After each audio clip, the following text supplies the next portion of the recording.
Sige nga po, isa po pong malakas na palakpak sa Panginoon. Hallelujah! Purihin po ang Panginoon at sa isang napakalaking karangalan po muli sa akin na ako'y mapagkaroon ng mapagbigyan ng pagkakataon na sa inyong harapan ay masabi ang pinapasabi ng Panginoon sa ating lahat. Sa mga nagdaang mga araw, alam po natin, minsan ang buhay natin ay sa pagharap natin sa hamon ng buhay, sa mga pagsubok, sa mga tiisin, minsan nangangailangan ng ating sarili, ang ating puso ng biglaang pagpapasya. So, sabi natin dati na kung ano ang ngayon, anong sitwasyon mo ngayon, yan lamang ay bunga ng iyong pagpapasya before. So, sa atin po, minsan, sa buhay natin, dumarating ang pagkakataon na we left our heart unguarded. At dahil doon, nakakagawa tayo ng isang minsang sitwasyon na kung saan nagbibigay ng access ang kasalanan at doon tayo ay pagharian. At lately na lang ma-realize natin, malayo na tayo sa Panginoon. So, allow me to express to you, to share to you, the moment when we left our heart unguarded. Minsan napapabayaan natin ang ating puso na walang bantay. Kailangan talaga nating magkaroon ng pagbabantay sa ating puso tuwina upang hindi tayo malalayo sa kalooban ng Diyos. But before that, may I ask everyone na tayong lahat ay tumayo at let us all sabay-sabay natin i-declare the authority of the Bible in our midst. Sabay-sabay po natin sabihin that 2 Timothy chapter 3 verse 16 to 17. Sabay-sabay po natin i-declare. Nababasa po ba natin? Medyo slide ko po, mataas. But, okay. Sa 2 Timothy chapter 3 verse 16 to 17, ito po yung ating declaration for the authority of the Bible in our life. Sabay-sabay po tayo. Lahat ng kautusan, sige po, sabay-sabay natin i-declare. Sabihin po natin, in our heart, declaration po ito, the authority of the Bible. Okay? 2 Timothy chapter 3:16 verse 17. Sabay-sabay po tayo. With the loud voice, lahat ng kasulatan ay sa pamamagitan ng kapangyarihan ng Diyos at mapapakinabangan sa pagtuturo ng katotohanan, pagsasaway, pagtutuwid, at pagsasanay sa matuwid na pamumuhay para maging handa sa lahat ng mabubuting gawa ang naglilingkod sa Diyos. Alam niyo po, kinakailangan po natin i-declare lagi ito that na sa ating pambuhay, dahil ito ang authority ng Bible sa ating lahat. Now, ito po ang ating text. Basahin po natin sabay-sabay rin po muli sa Psalms chapter 51 verse 10 to 12. Ito po ang ating key verse. Ito po ang ating pagbubulay-bulayan. Okay na po? Now, sabay-sabay po natin with a loud voice. Psalms chapter 51 verse 10 to 12. Create in me a clean heart, O God, and renew a right spirit within me. Cast me not away from thy presence, and take not thy Holy Spirit from me. Restore unto me salvation and uphold me with your free spirit. Ang Diyos po ang magpapala sa kanyang mayamang salita. Tayo po lahat ay umuko at manalangin. Patuloy po natin damahin ang presensya ng Diyos sa ating piling. Panginoong Diyos, sa mga pagkakataong to, lahat kami dumadako, Panginoon, sa kabanalan ng inyong presensya, Lord. Humihingi ng habag at awa sa bawat isa sa amin upang kami, Panginoon, ay pagkalooban mo nga po ng malinis na puso. At patuloy namin madama ang kagalakang tulad nung nadama namin, natanggap namin ang kaligtasan namin before, O Lord God. Tulungan mo po kami, Panginoon, na maunawaan po namin ganap ang mensahe mo sa teksto na aming pong pag-aaralan. Samahan nawa kami ng Santong Espiritu sa aming pag-aaral na to. Dulutan kami ng karunungan, kaalaman, kabatiran sa kanyang dakilang kalooban at habang kami nakikinig sa kanyang mensahe, Panginoon, we allow the Holy Spirit to move among us freely, Lord God, at maghayag ng kanyang kapangyarihan upang ang mga nangihina ay lumakas, ang mga may karamdaman ay gumaling, at ang lahat po, Panginoon, ang nang nababagabag ay magkaroon ng kapanatagan. Salamat po, Panginoon, sa inyo po namin ipinagkakaloob ang karangalan at kapurihan sa pakikinig namin ng mensahe mo pong ito, Lord. Sa matamis at makapangyarihang pangalan ni Jesus, ito po ang aming nagkakaisang panalangin. Tayong lahat ay magsabi ng malakas na, Amen. Maraming salamat po. Tayo po lahat ay makakaupo na. Hallelujah. Praise God. Muli po, sabi po sa Psalms chapter 51 verse 10 to 12, ito yung lagi nating inaawit. At alam nyo na basahin po natin muli ang sinasabi, Create in me a clean heart, O God, and renew a right spirit within me. Cast me not away from thy presence, and take not thy Holy Spirit from me. Restore unto me the joy of thy salvation, and uphold me with thy free spirit. Alam niyo po, ang sumulat nito ay si Haring David. At si Haring David, kilala naman natin na isang taong kinagsisiyahan ng Diyos. Pero alam naman natin na tinawag siya na a man after God's own heart. Ibig sabihin, talagang ang Diyos ay malapit kay David. Pero bakit nakagawa pa siya ng ganitong passage na sinabi niya, Create in me a clean heart. Bakit? Marumi ba ang puso niya? Alam niyo, bago isinulat to ni Haring David, dumanas siya sa isang sitwasyon. Sa isang sitwasyon na kung saan ay nahulog siya sa kasalanan. At allow me to share to you kung ano nangyari before. Sa pangyayaring sabi, nung panahong pumupunta ang mga hari sa digmaan para makipaglaban, hindi sumama si David at nagpaiwan siya sa Jerusalem. Sina Joab, yung general niya, yung chief of staff niya, ang mga opisyal niya, ang lahat ng sundalo ng Israel ay pinapunta niya. Tinalo nila Joab ang Amonita at sinakop ang Raba. Alam niyo po, sa labanan, lahat ng mga hari nandoon. Pero hindi nagpunta si King David. Bakit? Kasi before that war again, ay nakapagtagumpay na siya ng maraming tagumpay sa labanan. Anong feeling ng isang taong nagtatagumpay? Halimbawa, na-achieve mo, yung mga nag-aaral, na-achieve mo na ang goal mo na maging top 1 sa classroom. Anong feeling mo? Di ba parang ramdam mo, oy, sa wakas. And then, siguro, kailangan ko naman magpahinga. Ganito ang nangyari kay David. After he won a lot of war, victory, bisa sabi niya, magpahinga muna siya. At sa kanyang pagpapahinga, he allow yung mga tauhan niya and his general na magpatuloy sa labanan. Andun siya sa kanyang palasyo. Biro mo, nasa palasyo ka, tapos yung mga mighty warriors mo nakikipaglaban para sa karangalan ng iyong bansa. So, gano'n, nagpahinga siya, no? At habang nagpapahinga siya, ganito po naging sitwasyon. Isang hapon, bumangon si David sa kanyang pagpapahinga at naglakad-lakad sa patag na bubungan ng palasyo habang nakatingin siya, nasa taas siya, habang nakatingin siya sa taas, may nakita siyang isang babae, magandang babae, naliligo. Magandang babae, naliligo. Siyempre, pag naliligo, alam nyo na, meron ba naman naliligo? Naka-gown pa. Di ba? Naliligo. Nakita niya at naakit siya. Kaya ang ginawa niya, pinasundo ni David yung babae yun at inalam ang pangalan at ang pangalan daw ay Bathsheba. At nalaman niya na ang Bathshebang ito ay asawa ng isang magiting niyang warrior.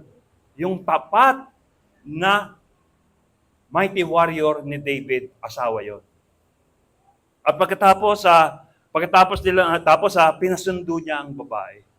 Sakto naman yung babae naman, katatapos pa lamang ng monthly period niya. Sa tawag dito, sa tradisyon ng mga Israelita, meron silang seremonya ginagawa pagkatapos na magkaroon ng monthly period ang mga babae. Ito na sinasabi sa Leviticus chapter 15, verse 19. Sabi niya, when a woman has a regular flow of blood, the impurity of her monthly period will last 7 days. 7 days, no? And anyone who touches her will be unclean till evening. Yung mga tao humahawak sa kanya, yung mga merong monthly period, ay tinuturing din na marumi. At ngayon naman, kapag sila naman ay matatapos na ang kanilang monthly period, meron silang ceremonial na ginagawa. Katulad ng ginawa ni Bathsheba, na kung saan naman nakita naman siya ni King David at pinagnasaan siya. Siyempre, dahil sa tapos na yun, sa salitang natin, ay fertility period niya na. So, nung dumating na yon, ang pangyayari yon ay pagkatapos sinabi ni David, umuwi ka na. Nung time na yon, sabi niya,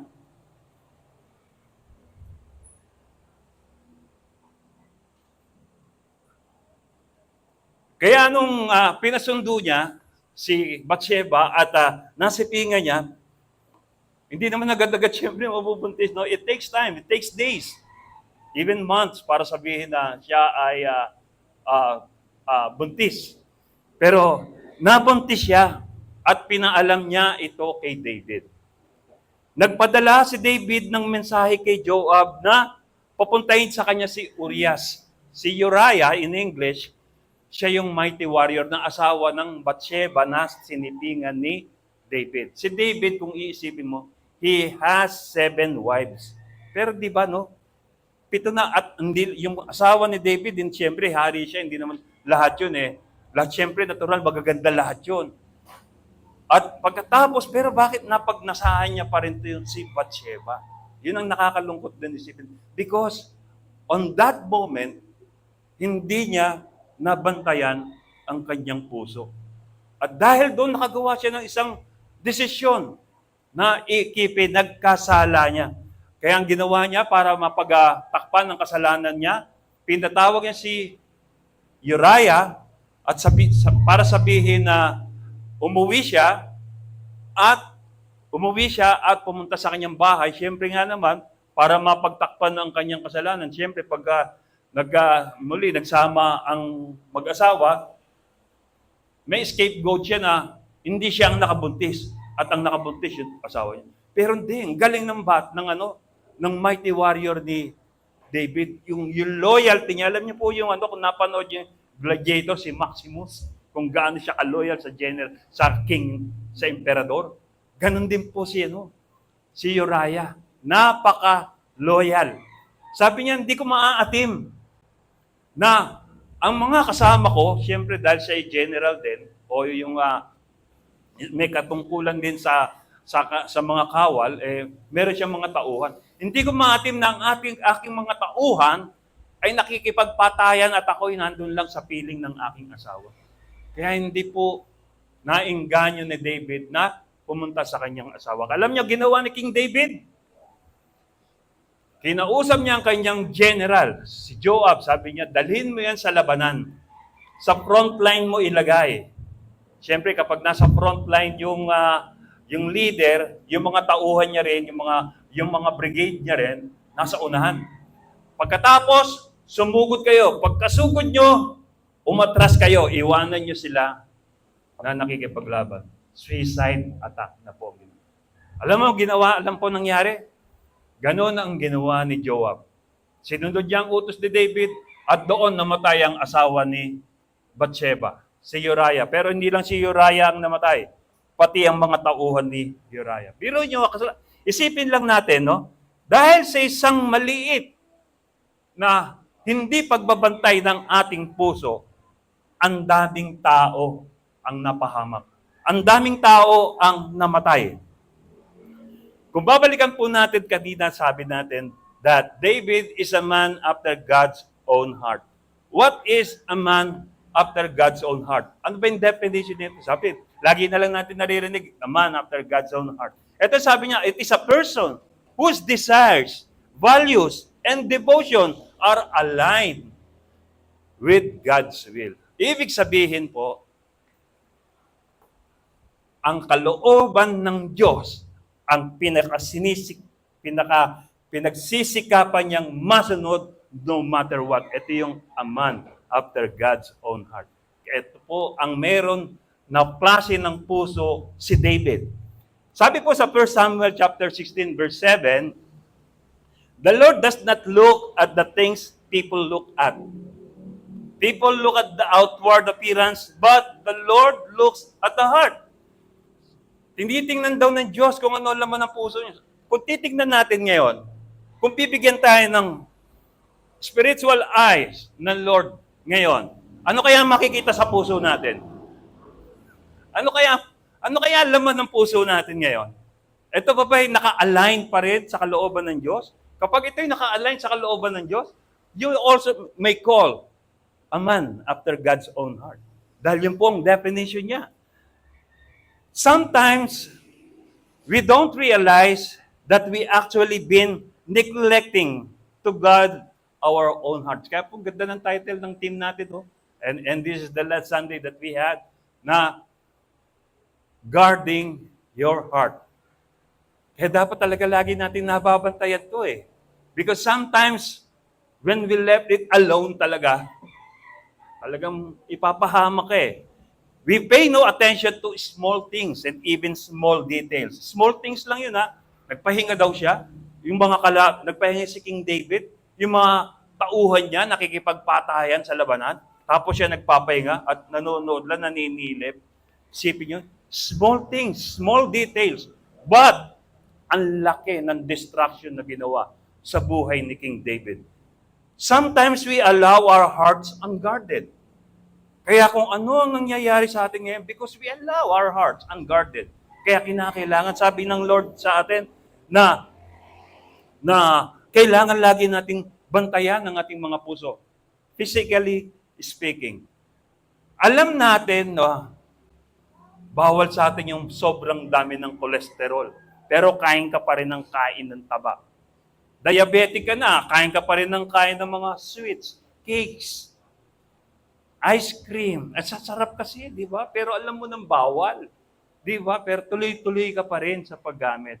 Because sometimes, we allow our desires and not our heart to be guarded. Kaya nangyayari, nakita ko sa Facebook, 21 years old, stroke na. Nakakalungkot, no? Alam naman natin, yung mga dumarating na mga strokes na yun, sa mga senior na dumarating yung gano'n. Pero sa mga almost teenage times nila, stroke na. Bakit? Because sometimes we allow our hearts unguarded. Because, kaya nga yung sabi, di ba, yung EENT sa hospital, alam niyo yung EENT, eyes, ears, nose, and tongue. Lahat ng yan nasa ibabaw.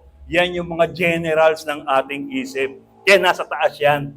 Kaya, the moment we let them unguarded, itong puso nating ito, ang masusunod, ako po, sometimes, ipapahamak po tayo. Kaya po, even King David himself developed in his heart a lustful desire. 7 na yung asawa niya, hindi pa nakontento, nanili pa, pinagnasaan pa, ang asawa ng mighty warrior niya. Yung mighty warrior niyang yon is a very loyal to him. Na talagang buhay niya, iaalay niya para lamang sa kaligtasan ng kanyang hari. Sa 2 Samuel chapter 12, verse 12, chapter 12, ito naman po ang ginawa ng Lord. Alam nyo, minsan, gumagawa tayo ng kasalanan, akala natin walang nakakakita. Ginawa ni David yun. Walang nakakaalam. Siya lang ang nakakaalam na pinagnasaan yung asawa ng kanyang mighty warriors. Siya lang nakakalam nun, pero hindi, nandun ang Diyos. Alam niyo po, hindi natutulog ang Diyos, nakikita ng Diyos yan. Anong ginawa? Kinausap ng Diyos si Prophet Nathan. Si Prophet Nathan, ano bang kaalam-alam ni Prophet Nathan sa ginagawang kasalanan ni David? Wala siyang kaalam-alam doon. Pero, inutusan siya ng Diyos, pumunta ka kay David at sabihin mo ito. Ganito ang nangyari. Ngayon, sinugo ng Panginoon si Propeta Nathan kay David. Pagdating niya kay David, sinabi niya, may 2 taong nakatira sa isang bayan. Ang isa'y mayaman. At ang isa naman ay mahirap. Ang mayaman ay maraming tupa at alagang mga baka. Subalit ang isang mahirap, pero ang mahirap ay isa lang ang tupa niya. Binili niya pa ito at inilagaan niya ito at lumaking kasabay ng mga anak niya. Ibig sabihin na yung paglaki ng alaga niyang tupa ay kasabay sa mga anak niya at ang mga anak niya nagiging kalaro pa ito. Sabi niya, pinapakain niya ito ng pagkain niya at pinapainom sa baso niya. Sa sobrang pagmamahal na attachment niya ron ng mahirap na to sa isang tupa, itinuturing niya itong parang anak niyang babae. Meron po akong anak na babae, 3. Iba ang pag-aalaga ng ama sa babae kaysa sa anak na lalaki. Ganun po. Alam po natin mga tatay yan. Parang 2 lang kaming tatay. No? Kaya iba po yan. Kaya ang nangyari, sabi niya, minsan, may dumating na bisita yung mayaman. Sa bahay ng mayaman, pero ayaw niyang katayin. Kasi sa atin, kapag may sa kultura o tradisyon ng Israelita, kapag may bumisita sa kanilang manlalakbay, hindi lang isang tao yun, siyempre may mga kasama yun. So kailangan, para mapakain to, magkakatay ka ng isang alaga mo. Depende sa dami, pero minimum doon, isa. At dumating na bisita, ang mayaman na to, alam nyo ginawa niya, hindi siya nagkatay sa mga marami niyang alaga. Sa pilitan niyang kinuha yung nag-iisang tupa ng mahirap na mahal pa naman ng pamilya niya. At yun ang kinatay. Ano yung feeling ng isang, halimbawa sa atin, may alaga kayong hayop. Talagang alagang-alaga nyo. At tapos kinuha sa inyo at kinatay. Ano feeling nyo? Di ba? Sobrang lungkot nyo, di ba? So sabi niya, si David, sabi niya, labis na nagalit si David. Sabi niya, isinusumpa ko sa Panginoon na buhay na dapat patayin ang taong gumawa nun. So sabi, naintindihan niyo po ba ako? Nasusundan niyo ba? Hello? Okay, sige. Sabi niya, isinusumpa ko sa harap ng Panginoon na buhay. Dapat patayin ang mayamang iyon. Alam niyo, sabi ni Prophet Nathan, ikaw yun. So, yung rebuking niya, hindi direct na sinabing, ikaw ginawa mo. Hindi. Dinaan niya pa sa kwento. Pero yung result, direct rebuke sa kanya, pero with love. Sabi niya, dapat niyang bayaran ng hanggang 4 na beses ang halaga ng isang tupang kanyang kinuha dahil wala siyang awa. Pagkatapos sinabi din Nathan kay David, ikaw ang taong yun. Ito ang sinasabi ng Panginoon, ang Diyos ng Israel. Pinili kitang hari ng Israel at iniligtas kita kay Saul. Ibinigay ko sa iyo ang kaharian at mga asawa niya. Tapos, sabi niya, pero bakit hindi mo sinunod ang mga utos ko at ginawa mo ang masamang bagay na ito at sa paningin ko, pinapatay mo si Urias at na taga-Heteo sa labanan at pinapatay mo sa mga Amonita ang kanyang mga tauhan. Sabi niya, kinuha mo pa ang asawa ni Urias. Meron na kitang binigyan na kita. Sabi niya, etong sanksyon na ginawa ng Lord. Ito pa ang sinasabi ng Panginoon, may isang miyembro ng sambahayan mo. Yun nga si Absalom, yung anak niya. Ibibigay ko ang mga asawa mo sa taong iyon na iba sa inyo. At sisipingan niya ito, sisipingan siya na kitang-kita ng mga tauhan ng mga tao. Dahil ginawa mo ito ng lihim Pero ang gagawin ko ay makikita at hayagan ng buong Israel. So minsan meron tayong nakagawang mga kasalanang kala natin na itatago. Kaya nating itago ever. Pero sa totoo lang, meron tayong Diyos na nakakakita. You can hide the wrath but not the smell. Yung kahit itago mo pa yung kasalanan mo ito, aalingasaw din ang baho niya. David realized that his issue wasn't just bad behavior, but a corrupted heart. Kaya kailangan talaga bantayan natin lagi ang puso natin. The moment we left our heart unguarded, it will lead us to sin. Kaya dapat lagi, mahalaga sa buhay natin, bantayan natin lagi ang puso natin. Dahil kapag pinabayaan natin ang puso natin, iyahantong tayo nito sa pagkakasala at ikapapahamak natin. It will lead us to sin, and sin will enslave us and breaks relationship. Na-break niya ni David dahil sa kamalian niya, ang kanyang pagkakamali niya, ang relasyon niya kay Uriah. Faithful and loyal servant mo, pinapatay mo because of your lustful desires, sabi niya. You can hide the wrath, sabi natin, but not the spell. Minsan may isang bata sa sobrang gusto niyang magkaroon ng laruan, nakagawa siya ng tirador. Nakagawa siya ng tirador. At siyempre dahil nakagawa siya ng tirador, kailangan niya itong testingin.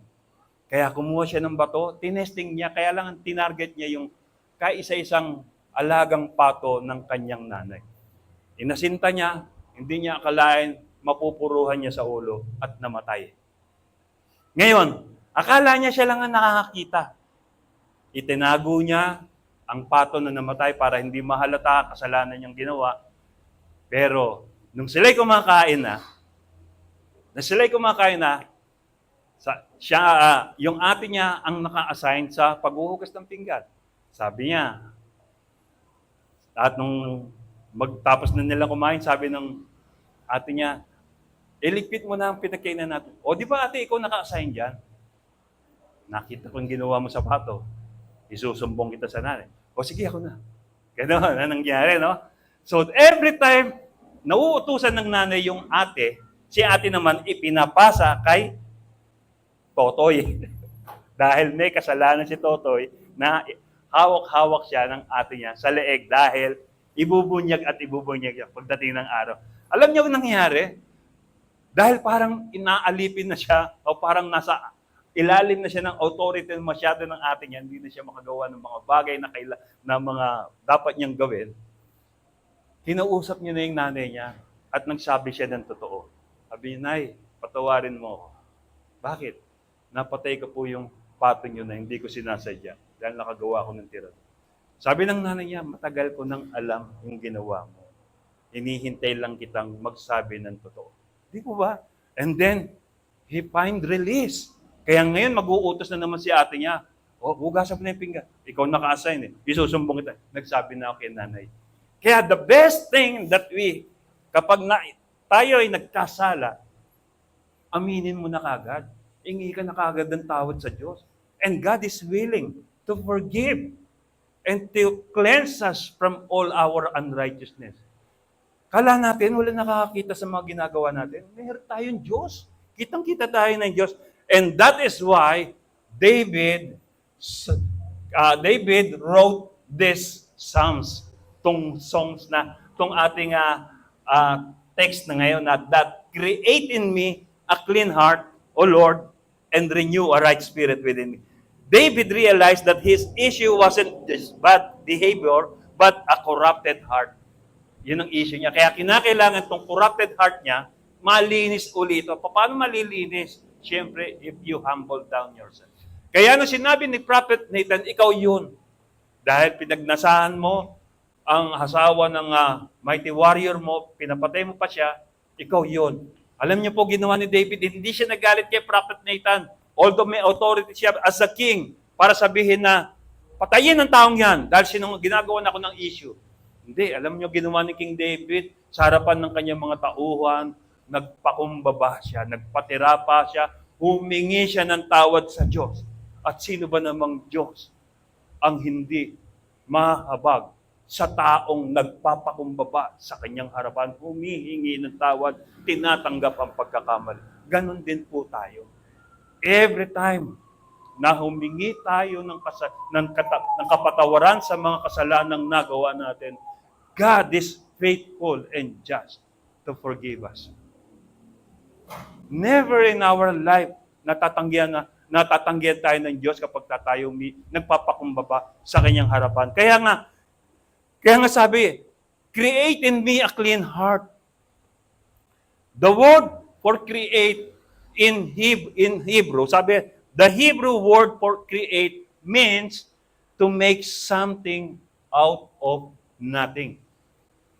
Ibig sabihin, para kang magsimula kang muli. Kalimutan mo na lahat yung nagawa mong kasalanan at magsimula kang muli. Naalala ko po si Pastor Ross nung time na pinuntahan ako sa bahay at sinabi, Jake, magsimula tayong muli. That word is a challenging word. Okay po, Pastor. Kaya nga po, purihin ng Panginoon. Hanggang ngayon, nandito pa rin po ang JTBK. Hindi po dahil sa akin, hindi po dahil sa akin, kundi dahil sa habag ng Diyos sa atin. Amen po ba? Palakpakan nga po muna natin ng Panginoon. Hallelujah! It is an act only God can perform. David was asking God to entirely reshape, muling hubugin ang kanyang puso. Di ba pwedeng, para bang gusto, durugin mo itong muli, Panginoon, at i-reshape mo uli, muli mo itong lilukin, hubugin ng ayon sa iyong dakilang kalooban. Sabi, cast me not away from thy presence, O Lord, because the moment nandun siya sa kasalanan, akala niya, malayo na siya sa Panginoon. Sa ating mga buhay, alam nyo, minsan nasasabi natin, lalo na po nung panahon ko, sabi niya, siguro magsiserve na lang ako kay Lord kapag malinis na ako. Wala na akong kasalanan, wala na akong guilt. Pero hindi. Habang lumilipas ang panahon, lalo akong nadadagdagan ng kasalanan ko eh. Pero pwede naman pala akong lumapit sa Diyos ng maraming kasalanan at lilinisin niya ako at doon minsan pa makakapagsimula ako ng muli. Yan nga. Sabi na, ito yung ibig sabihin nung na kung sana pwede tayong magsimulang muli kapag tayo ay nireshape ng Lord. And then the next one, restore unto me the joy of thy salvation and renew a right spirit within me. Nung time kasi yun nasa kasalanan si King David, hindi niya na uli ramdam yung galak ng pagliligtas ng Diyos sa kanya. Alam nyo, maraming labanan sa buhay ni David ang napagtagumpayan niya. Every time na nararanasan niya yung tagumpay, siyempre yung galak. Halimbawa rito sa atin, yung mga nag-aaral, kapag na-achieve niyo yung goal niyo maging top 1, anong feeling niyo? Di ba saya? Hello, mga student? Di ba? Di lalo na kung nagkaroon ko pa ng laude, valedictorian. Di ba? Anong feeling nung pag na-achieve mo yung gusto mo? Di ba saya? Di ba? Kaya nga, yung time na yun, hindi na naranasan ni David yung galak ng victorious life niya dahil sa kasalanan. Kaya sabi niya, restore unto me the joy of my salvation. Because of this action, David felt he had lost his fellowship with God and feared the Holy Spirit would be taken from him. Minsan, pagka nagkakamali tayo, nagkakasala tayo, akala natin, malayo na tayo sa Diyos. Hindi. Hindi pa rin lumalayo ang Diyos sa atin. Tayo lang ang lumalayo sa Diyos. The moment na magkaroon tayo ng pagkakasala at ang pagkakasalang to ay inaalagaan natin, unti-unti tayong lumalayo sa sarili nating gusto sa Diyos. Sa Proverbs chapter 4 verse 23, above all else, guard your heart, for everything you do flows from it. Nung araw, nung ako'y nung college days ko po, meron akong principles in life. Sabi ko lagi, throw your heart over the best and your body will follow. Kasi ganun eh, sabi niyo, kung ano yung the best na kailangan, kasi dami ko pong pangarap dati, gusto ko maging ano eh, nung elementary ako, gusto ko maging namumukod na mag-aaral. Talaga maganda. Tapos nung high school ako, pangarap ko maging valedictorian. Wala nangyari, wala nasunod eh. Tapos dumating din sa college ko, sabi ko gusto ko magkaroon ng laude. Pero lahat ng yun, hindi natupad. Kaya sabi ko sabi ko nung sarili ko, ginawa ko naman yung magagawa ko, pero hindi naging sapat. Kaya alam niyo po, nung time na wala na po sa isip ko to, sabi ko, mga kapatid ko na lang, yung kapatid ko, sila, bata pa yan, tinuturuan ko na. Naalala mo ba sino ang invento ng ilaw? Edison. Bata pa yan dati. Tapos yung kapatid ko to, tinuturuan ko sa algebra na kagad tinuturo ko, mga kapatid ko. Pero sabi ko, kung di pa sa akin, mga kapatid ko na lang, hindi pa rin nangyari. Pero wala pa tayong magagawa, sabi ko. Sabi ko sa mga anak ko na lang, hindi pa rin nangyari. Kaya wala na sa desire, wala na sa isip ko na makakamit ko pa ang pangarap ko na maging nangunguna sa mga nag-aaral. Pero dumating yung pagkakataon na kuya ko, sabi niya mag-aaral daw ako ng theology. 4 years course po yun. Sabi ko, tanda-tanda ako na mag-aaral pa ako. Kailangan mo kasi sa ministry mo yan, Jake. So, lagi niya kinukulit, mag-aaral ka. Kasi lagi kami sa dorm magkasama. Lagi niya sinasabi sa akin, nag-enroll ka na ba, Jake? O sige kuya, paano ba mag-enroll dyan? Sabi ko, ganito, punta mo ito, ito yung ano mo, ganyan, punta mo siya, ganyan, hanapin mo siya, at mag-enroll ka. Nag-enroll ako. Nag-start ako ng 3 subject, 9 units. Nag-enjoy ako. Nasiyahan ako. Talaga, maraming nabuksan sa kaisipan ko muli. Pero wala sa isip ko na matatapos ko yun. Kasi sa prinsipyo ko, tandaan niyo po, kung ano lang po, share ko lang. Pag sinimulan ko, tinatapos ko po kasi lagi. Talagang lahat, wala sa punto ng buhay ko yung mag-give up, mag-quit. Tinapos ko po. Kahit dumating ang pandemic, kahit na yung mga tuhod ko talagang nang kikirutan bawat bahagi niya, talagang hirap maglakad, nilalakad ko pa yung eskwela pagkatapos ko magtrabaho. So sabi ko, tuloy lang, pag-aaral. Hanggang sa dumating ng graduation, hindi ko alam cum laude pala ako. Sabi ko, purihin ng Panginoon. Doon ko lang after a month, doon ko na-realize, ito pala yung pangarap ko noon. Sometimes yung pangarap pala natin, tumatagal, pero darating din yung araw ma-achieve mo. Hello, hindi ba kayo masaya? Naging cum laude ako. Praise the Lord. Hindi ko naman po pinagmamalaki yun. Kundi ang pinagmamalaki ko, yung katapatan ng Diyos sa buhay natin, okay, magkaroon ka. Throw your heart over the best and your body will follow. Tama pa rin pala yung prinsipyo ko. Sabi ko, talagang tama pala na hindi ka dapat umalis agad. Hindi ka dapat give up agad. Manatili ka kung saan ka nilagay ng Diyos. Yun po yun. At huwag natin pangunahan ng Diyos sa mga decision na gagawin niya. Sometimes, He allows failure in our life, not for us, para to feel defeated. He allows failures for us to dream again, para magpatuloy at siyang bahala sa susunod. Kaya nga po, purihin ng Panginoon, guarding your heart is essential because your heart acts as the command center of your life. It directs your thoughts. Dahil yung puso natin, sabi natin, command center of our life, it will direct yung iniisip natin. Siya ang parang pinaka-director. Kaya, if we do not guard this heart, baka imali niya tayo. Kaya kailangan na ito yung sa TV napapanood natin, patnubay ng magulang ang kailangan. Kailangan ng puso natin tuwing ng patnubay. Because it fuels your desires, dictates your ultimate destiny. And failing to guard your heart allows negative influences to dictate your emotion, leading to impulsive action and directionless life. Kaya pagka hindi natin nabantayan to, minsan dumarating yung bigla ang pagpapasya. Katulad ni David, yung bigla ang pagpapasya, kunin mo si Bathsheba at dalin mo sa aking kwarto. Di po ba? Ano nangyari? Nagkaroon ng pagkakasa.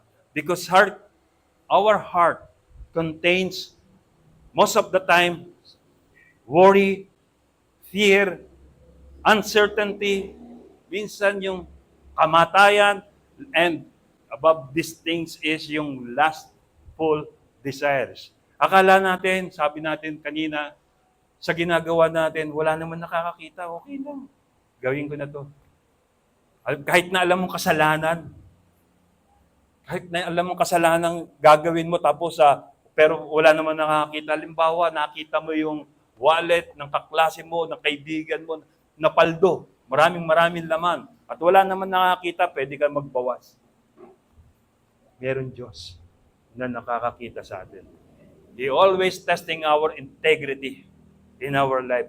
Kapag napatunayan ka naman na that you are a man full of integrity, walang ibang napaparangalan doon, hindi ikaw, kundi ang Diyos na may likha sa'yo. At kinasisiyahan ka. Pag nasiyahan naman ng Diyos, isipin mo from pastol to kingship, si David naging hari, pastol lang siya dati, tapos binubuli-buli pa yata ng mga kapatid niya, ng mga kuya niya, pagkatapos naging hari, at naging warrior niya pa, naging tauhan niya pa yung mga kuya niya. Isipin niyo yun, how God promotes those whose heart yung punong-puno ng integrity. Kaya lagi po natin babantayan ng puso natin. It destroys health and wealth and career and breaks relationship, failing to guard our heart. Break relationship. Kahit na, tingnan niyo yung relationship ni Uriah tsaka po ni David na break because of failing to guard David's heart. At nagiging unproductive pa. And sa totoo lang, kapag nag-fail ka sa pagbabantay ng puso mo, gusto mo lagi isolated ka na lang lagi. Gusto mo lagi na lang nag-iisa, nagiging emo ka na lang. Kasi hindi mo nabantayan maigi ang puso mo. Kasi nahihiya ako. Mga ganun, yun ang unang pasok ng mga yung mga tao na gustong nagiging nag-isolate, yung nag-iisa, nag-iimo na lang. Christ told His disciples strictly in Mark chapter 13, verse 23. Pinagsabihan ni Kristo ang mga disipulo niya, yung mga alagad niya. In Mark chapter 13, verse 23, sabi, "So be on your guard. I have told you everything ahead of time." Maging mapagbantay kayo sa lahat ng pagkakataon. Because sabi sa 1 Peter chapter 5, verse 8, be alert and sober. Be alert and sober mind. Because your enemy, the devil, prowls around like a roaring lion looking for someone to devour. Humanda kayo at mag-ingat. Para siyang leong umaatungal, nag-aanap ng masisila. Kaya the best thing, para hindi makalapa ang mga leon sa atin. Minsan di natin namamalayan yung kasama natin. Okay pa tayo. Pero yung mga kasama natin, nilalapa na pala ng leon, wala pa rin tayong ginagawa. Di ba? Kaya sabi niya, maging mapagbantay kayo. At lagi kayong maging handa. Dahil ang demonyo, para siyang leong umaatungal, naghahanap ng malalapa. Kaya the best thing, nakikita mo na ng kasama mo, nilalapa. Baka minsan, ikaw na rin pala, may mga kagat-kagat ka na rin ng lion sa buhay mo, sa likod mo. Kaya maging mapagbantay tayo. Always examine our heart. Ano ba meron laman ng puso natin? Laman ba ng puso natin ay nakatutuwa pa ba sa paningin ng Diyos? Sabi sa Proverbs chapter 4, verse 20 to 25, "My son, pay attention to what I say. Turn your ear to my words. Do not let them out of your sight. Keep them within your heart. For they are life to those who find them, and health to to one's whole body. Above all else, guard your heart. Guard your heart, for everything you do flows from it. Keep your mouth free from perversity. Keep corrupt talk far from your lips. Let your eyes look straight to the Lord. Establish your character. Ibig sabihin nito, itaguyod mo yung pagkatao mo. Sabi, examine your heart. Lagi mo i-examine ang puso mo. Ano ba laman ng puso mo? Laman ba ng puso mo yung mga darating ng mga pangangailangan mo? Wala kang pangangailangan, kailangan mong pagtrabahuhan, kailangan mong pagsimikapang kunin? Hindi. Meron tayong Diyos eh. Kung paano ang mga ibon, pinapakain, hindi sila nagtatanim, hindi sila naghahasik, subalit sila'y nabubuhay sapagkat ang Diyos ang nagpapakain sa kanila. Always, number 2, guard your heart. Sabi niya, examine your mind. Examine your mind. Ano ba naman ang isip mo? Ito ba'y productive pa, nakakatulong pa ba sa kaluwalhatian ng Diyos? Guard your heart, 2. Alam niyo po, sabi, 18 inches, the distance ng heart sa ating mind. The distance of heart and mind is 18 inches. But if we use it unguardedly, we can lose heaven. Kaya sabi natin, maging maingat tayo. Bantayan natin itong dalawang ito. Lagi natin isipin, bakit nilagay sa ulo ang isip? Para siya ang nakakita na lahat. Bakit itinago ang puso sa loob? Para mabantayan siyang maigi. Subalit alam naman natin, mawala yung puso sa atin, dedo na tayong lahat. Ito yung pinakasentro ng buhay, pero ito yung sentro ng pagpapasya yung ating isipan. Manage your tongue. Ito naman.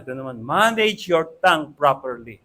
Sabi kasi sa Proverbs chapter 18, verse 21, the tongue has the power of life and death, and those who love it will eat its fruit.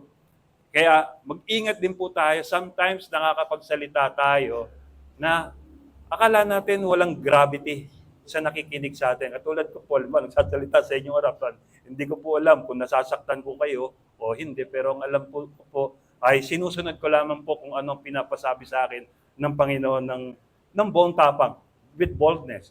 Pero sometimes, kahit tayo wala sa church, minsan nakakapagsalita tayo ng mga salitang, minsan nakakapagbigay ng sakit ng kalooban ng ating kapwa. Kaya dapat lagi rin natin binabantayan ito. Kumbaga sa computer, think before you click. Mag-isip ka muna because yung nasabi mo na ay nasabi mo na. Hindi mo na may babalik pa. Kung nakasakit ka na ng kalooban. Kaya sabi niya, for the mouth speaks what the heart is full of. Ito yung sabi niya sa Luke chapter 6, verse 45.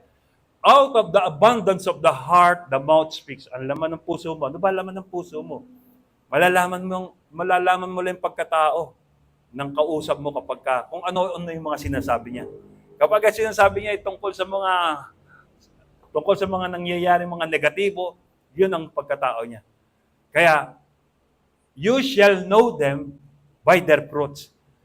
Sabi niya, malalaman mo lang yung puno kung natikman mo na kung ano yung bunga niya. Nasa bunga makikita. In Jeremiah chapter 17, verse 10, sabi, ako ang Panginoon, alam ko ang puso at isip ng tao, gagantihan ko ang bawat isa ayon sa pag-uugali at mga gawa niya. I, the Lord, search the heart and examine the mind. Kaya, kung anong ginawa natin ngayon, aanihin natin yung darating na araw. Kung ano natatanggap natin ngayon, yan ay bunga lamang ng itinanim natin previously. Sabi po natin, how to guard your heart? Control your desires, control your thoughts, control your words, and control your actions. Sa mga apat na to nakasalalay, ang ating ikabubuti o ang ating ikasasama. Sa mga apat na to nakasalalay, kung mabibigyan natin ng kaluwalhatian ng Diyos o hindi. In Proverbs chapter 16, verse 3, sabi, commit to the Lord whatever you do, and He will establish your plans. Ipagkatiwala natin lahat sa Diyos. Before we make a decision, before we make things in action, lapit muna tayo sa Diyos. Meron tayong Diyos na nakakaalam kung anong mabuti para sa atin. Sabi ni King David, gusto ko lang mag-end dito sa ating sa challenge na to ni yung pagsusumamo ni King David sa Diyos. Alam niyo the best of niya, restore unto me the joy of my salvation. Katulad po ni King David, nararanasan niyo pa po ba yung kagalakan ng pagliligtas ng Diyos sa inyo? Sino pa po ba rito yung nagagalak pa? Magsabi nga po ng malakas na amen. So, konti na lang ang nagagalak. Gusto niyo bang magalak? Amen. Magpatuloy tayo sa pagtupad sa kung ano ang pinag-uutos ng Diyos sa atin. Amen? Palakpakan natin ng Panginoon. Tayo lahat ay tumayo. Hallelujah! Praise the Lord. Hallelujah. Tayong lahat ay tumayo at sandali tayo yumuko at sa mga sandaling to siyasatin natin ang laman ng ating puso. Ano ba laman ng ating puso? Tayo pa ba'y nakahandang sumunod, maglingkod, magpasakop sa dakilang kalooban ng Diyos? Sa mga sandaling tong ang ating Diyos ay sinisiyasat ang laman ng ating puso, ang ating isip, sa tingin po kaya natin kung anong nakikita ng Diyos sa atin, sa tingin po ba kaya natin ang Diyos kaya ay nasisiyahan? Sabi ng Diyos, unahin lamang natin ang kanyang katwiran, ang kanyang kalooban, ang lahat ng kailangan natin, ipagkakaloob niya sa atin. Hindi lang ipagkakaloob, kundi idaragdag pa sa atin, sapagkat ang Diyos ay tapat at ganap sa lahat ng pangako niya. Wala siyang ipinangakong hindi itinupad sa atin. Ang hiling niya lang sa atin sa mga sandaling ito, magtiwala sa kanyang dakilang kalooban. Hallelujah! Ano pa ba ang nararanasan natin ngayon, mga kapatid? Tayo pa ba ay nakahanda pang sumunod, maglingkod? Ikaw ba'y ginigiba na ba ng mga pagsubok, ng mga paghihirap, ng mga pagtitiis? Sabi